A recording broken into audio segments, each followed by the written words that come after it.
First and most important, dream our missing friends forward. Burn their reflections into empty chairs. We are less bound by time than the clockmaker fears. This morning all I want is to follow where the stone angels point, birdsong lashing me to tears. Heterosexuals need to see our suffering, the violent deaths of our friends and lovers, to know glitter on a queer is not to dazzle, but to unsettle the foundation of this murderous culture. Defiant weeds smashing up through cement. You think Oscar Wilde was funny, well darling, I think he was busy, distracting straight people so they would not kill him. If you knew how many times I have been told you're not like my gay best friend who tells me jokes and makes me laugh. No, I sure as fuck am not. I have no room in my life to audition for your pansy mascot. You people can't kill me and think you can kill me again. I met a tree in Amsterdam and stood barefoot beside it for 20 minutes, then left completely restored. Yet another poem not written by a poet. Sometimes we need one muscle to relax so the others follow. My friend Mandy calls after a long shift at the strip club to say, while standing in line for death, I am fanning my hot pussy with your new book.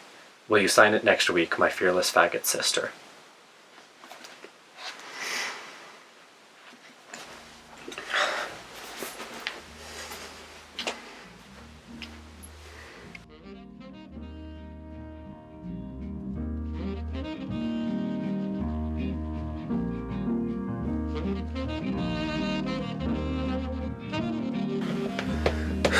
Well, hopefully this works. This is some pretty alright framing. We'll see. About 8 months ago, when I was picking my classes for this semester, I decided to take an intro-level education course because I was entertaining the idea of becoming a teacher at the time. And over the summer, I decided I didn't actually want to do that, but by that point it was too late, so I came into this semester a little unmotivated, but still willing and ready to learn. The class is called Schooling in the United States. It's a social justice focused course, and I'm a firm believer that there is always value in learning, even if it's not about a subject I'm particularly interested in. Most of the people in that class are first-year education majors, and it's pretty clear to me now that a lot of them didn't realize at first what studying education would actually entail. Teaching at a K through 12 level is not just about knowing how to teach, and to this course's credit, it fully understands that. Now, if you know about the teaching demographics in America, you'll know that our schools are mainly run by white-bodied women. That's a figure of speech, of course, because at the administrative level, American schools are actually more evenly split between women and men, but that's beside the point. The point is that the vast majority of the people taking this course are white-bodied women. And of course, I'm no exception, but I am also the only trans girl in the class. Walking into that class on the first day was the most uncomfortable feeling I've had in a very long time. As a gender studies major, the environment in my classes tends to be pretty welcoming, and I guess I've just become accustomed to that, but this class was a very different experience. Even sitting at the front of the classroom, yeah, okay, I'm that kind of student, get over it, I could feel their eyes on me.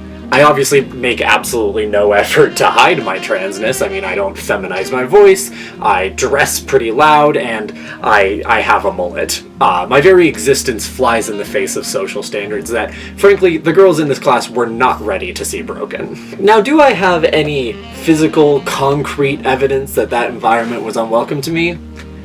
No. But the feeling I got from the room was undeniable. Every time I spoke, which was a lot because I am an extremely vocal person, I could feel the energy in the class shift. My presence in this class was abnormal. I didn't need someone to come out and call me a slur to show it. I've stuck with the class this whole semester. The professor in that class and I get along extremely well and have since the start of the school year, honestly, and I'm frankly not the kind of person to avoid uncomfortable circumstances anyway. And over time, my presence has warmed some of those people up to me, and it's made the class just a little bit more bearable. Now, I'm a pretty chatty person. I like to think that conversationally I tend to be pretty charismatic and friendly, and I wonder sometimes if I wasn't, if the energy surrounding me in that class would ever have shifted. If I never forced them to see me as I am, would they have even tried? But that's a question for a different time. Right now, I want to talk about that feeling, that unevidenced yet undeniable knowledge that I had that I was a stranger in a class full of people that did not know each other. how I found myself wondering, could I justify that knowledge? And then I read Philip Brian Harper's article on felt intuition.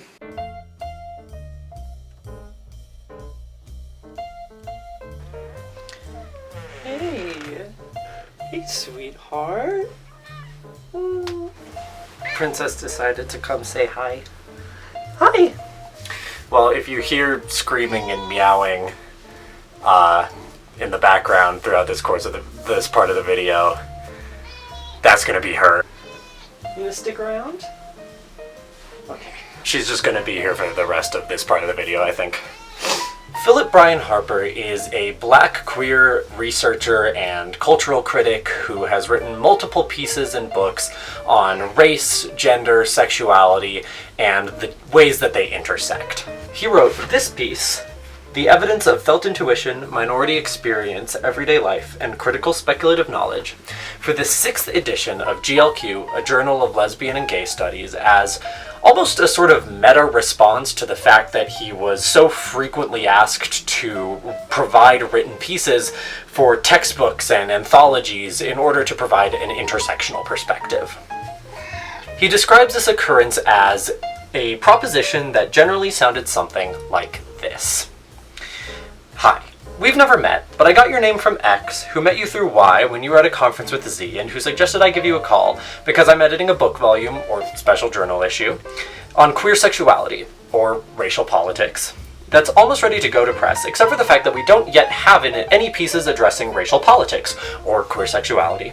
And X said you'd be the perfect person to contribute something, which I hope you can do, because it would really round out the collection. And since all the other authors are already finished with their pieces because they were solicited well over a year ago, we really need to have received this essay by our deadline of last Tuesday. But if you absolutely have to have more time, then I can probably negotiate with the press editor for an extra 2 weeks, but no more. And will you do it? Are you interested? Aren't you grateful that I called? I was introduced to Harper's piece in this textbook, Intersectionality, Foundations and Frontiers, in its section on epistemology. Felt intuition was crafted as a response to epistemic violence, a term which is not used in Harper's piece because it would not become popularly known or discussed until well after it was written. So what is epistemic violence? Simply put, it is the harmful methods through which held knowledge is delegitimized via the exploitation of an unbalanced power dynamic. Make sense? Not really? Fair enough. Here's a couple examples based on how Christy Dotson defines epistemic violence in her article, Tracking Epistemic Violence, Tracking Practices of Silencing in 2011.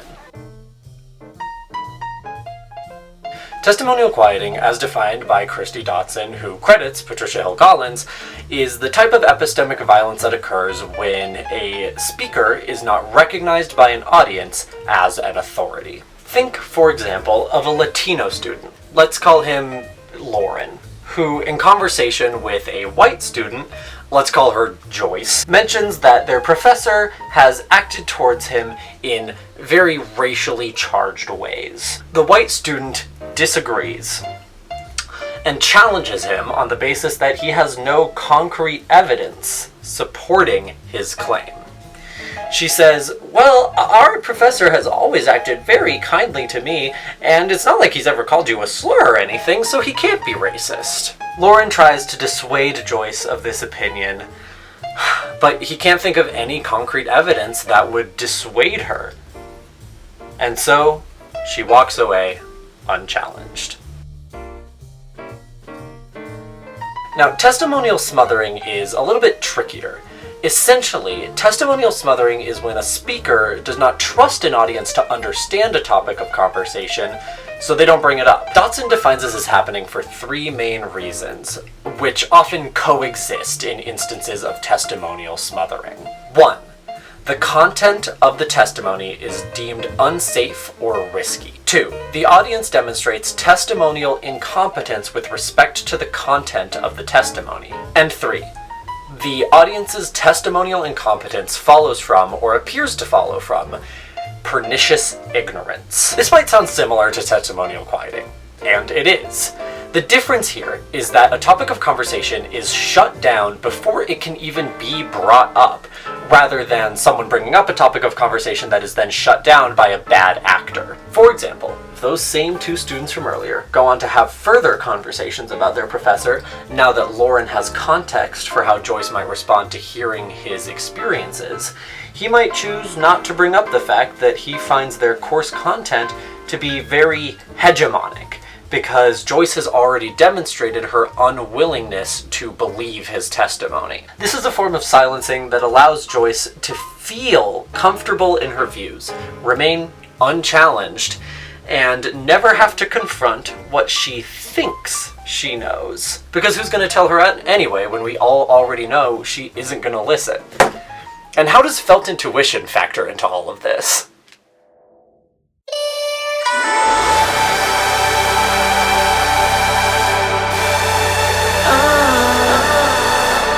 Hey fellow queers, tell me if you've heard this one before. Your identity as a gay person, or trans person, or polyamorous, or asexual, or demi-romantic person is brushed aside by a heterosexist person, not on the basis that it is sinful, or wrong, or inappropriate for kids, but on the basis that it is not even real. That queer identities are not based in historical or scientific fact and are therefore invalid. That it maybe doesn't even make sense for a queer identity to exist because it takes a man and a woman to make a baby, and a man must have a functioning penis and a woman must have a functioning uterus, and that's just the way things are. This is, of course, not true. We have evidence of same-sex relationships on cave walls in Zimbabwe.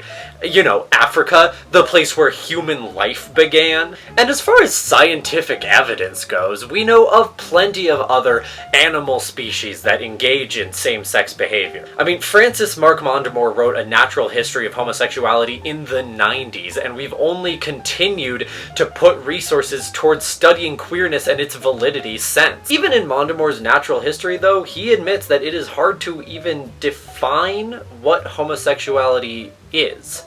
As a matter of fact, it's difficult to define what sexuality is. Is our sexuality only defined by its potential to create a child? Harper states in response that sex and sexuality are by definition evanescent experiences, made even more so in our socio-cultural context by the peculiar ways that we negotiate them verbally. I mean, think about it. The sexuality in our lives is not even necessarily communicated through having sex with one another.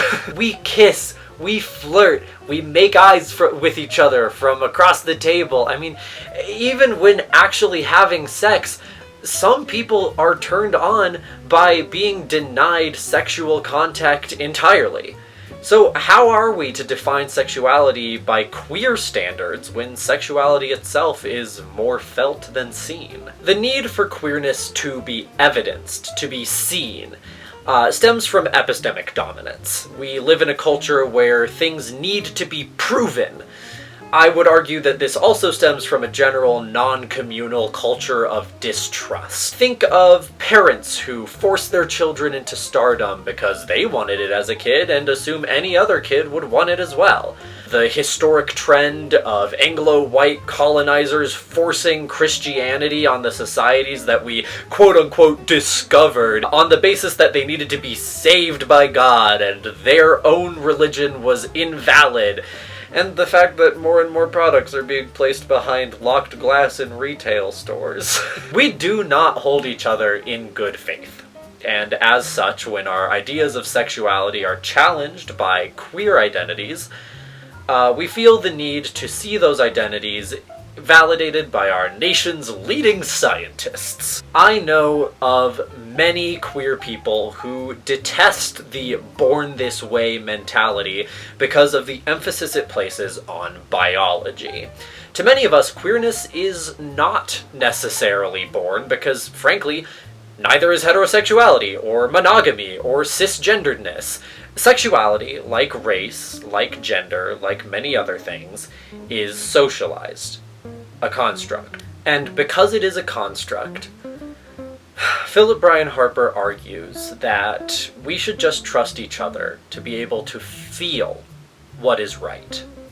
This idea of feeling as evidence, I think, can be applied to many other things. To connect this back to my example from earlier, despite my lack of solid evidence that my education class was low-key unwelcome to my trans identity, I know for certain that it was true. To a certain extent, I am still aware of it as true because not every student in that class has been completely warmed up to my presence yet. Discrimination lawsuits are very hard to win because solid evidence is often hard to gather. But with a culture that factored intuition into legal arguments, maybe they could be less so. A culture that values feeling and trust would have many direct benefits. Now, felt intuition is a very non-academic idea, and I was tempted while making this video to leave it as such.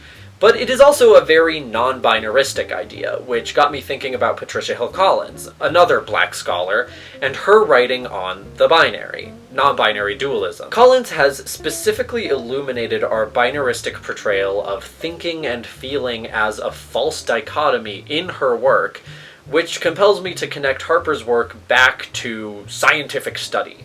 So I'd like to talk a little bit about Resmaa Menakem's work on race and the body.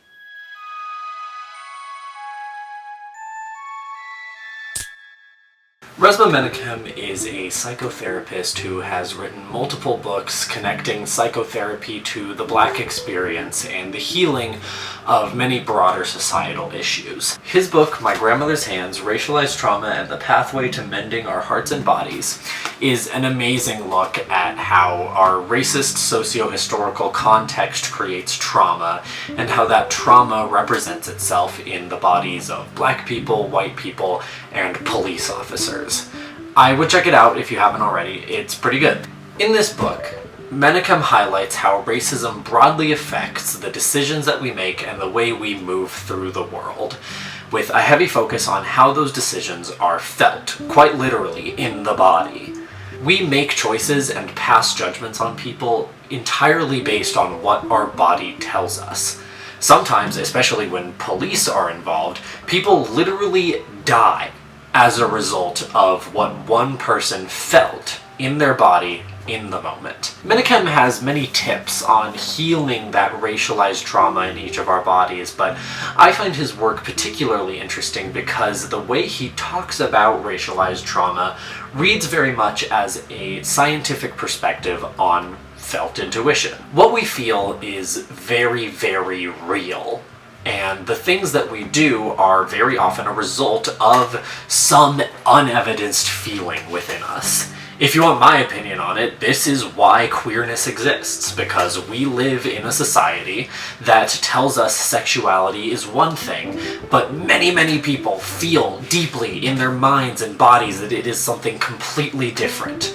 This is how sometimes when a marginalized person enters a room, we know intrinsically that we are unwelcome because we've been in those situations plenty of times before and our bodies know what it feels like. For me, that feeling is in my gut, it's in the back of my throat, and I hold it in my shoulders and stomach. For you, it might be different, but you'll still know it when you feel it. Intuition is not just some nebulous thing. Like, it literally exists in our bodies. And psychotherapists like Menakem know that fact very well. Frankly, you know it too. Just start paying attention to it. Almost. There are a few provisos, a couple of quid pro quos. Like? Yeah, I'm back in the stuffed animal pile. I didn't feel like moving to another location, so I'm just gonna reuse this one. Now, you might be saying, Harper, are you implying that all marginalized people are indisputable experts on topics surrounding their marginalized identity? No. Felt intuition should be used as a means of legitimizing certain things that are often brushed aside as unevidenced. I'm not trying to eliminate critical discussion of marginalized perspectives. Far from it. I'm just saying that many things that we consider debatable can simply be trusted to exist without what we would normally define as solid evidence. A transgender woman is probably going to have a better understanding of the transfemme experience than a cisgender man, and a wheelchair user is probably going to have a better understanding of the experience of the physically disabled than a person with completely functioning limbs. Neither the trans woman nor the wheelchair user are natural experts, but each holds a lived experience that gives them a baseline understanding of their identity and oppression that a person without that experience will likely not have. If a person of color labels an action that you or another person took as racist, you should neither immediately dispute that claim, nor should you immediately assume it as completely true without inquiring further. I've found myself performing both of those responses at different times in my life, and neither are productive. We've already covered why shutting that claim down right off the bat is wrong, but taking it as gospel truth without critically analyzing it or inquiring further can also be very harmful. Think of it this way. A trans-exclusionary radical feminist who has lived her whole life as a woman would likely label a trans woman's participation in feminist discussion as misogynistic. But if we immediately assume that as true, we'll find ourselves dipping into some dangerously transphobic rhetoric. This can happen in much smaller ways as well. I once heard a person of color imply that the expectation to leave a restaurant at its closing time was racially charged, and I just don't know if I agree with them on that one. Claiming something as racist, misogynistic, heterosexist, etc. should spark further conversation, not shut it down. Think of Joyce from earlier. You wouldn't want to be a Joyce, would you? And this happens with all sorts of power dynamics. As a matter of fact, when I was being introduced to felt intuition as a concept, my professor spent the entire class period, kind of connecting it to Diane Million's felt theory, a fairly interesting concept in Indigenous studies, and implying that Philip Bryan Harper's piece was an extension of that work. Now, because I trust my professor to know more than me, I included Million's piece on felt theory in my initial research, but once I actually started reading through it, I noticed pretty quickly that the two concepts were unrelated. As a matter of fact, felt intuition could literally not be an extension of felt theory because Diane Million's piece was published a decade after Harper's piece was. This is why a critical thought process is necessary for literally everything we are ever told. Expertise is dead, and there's always stuff that we don't know. Hold yourself and others to that standard. Also, this is not meant as a cop-out for white-bodied people to get out of talking about race and racism. Just because for marginalized people some things are felt and unevidenced does not mean that privileged people cannot learn to notice the same things and have productive conversations about them. Secondarily, just because you might be oppressed in one way does not mean that you know what all oppression looks like. Racism manifests very differently from transphobia, which manifests very differently from misogyny, which manifests very differently from ableism, and so on and so forth. There's a conversation to be had about how all forms of oppression are connected, but they are not the same. So keep that in mind. Okay.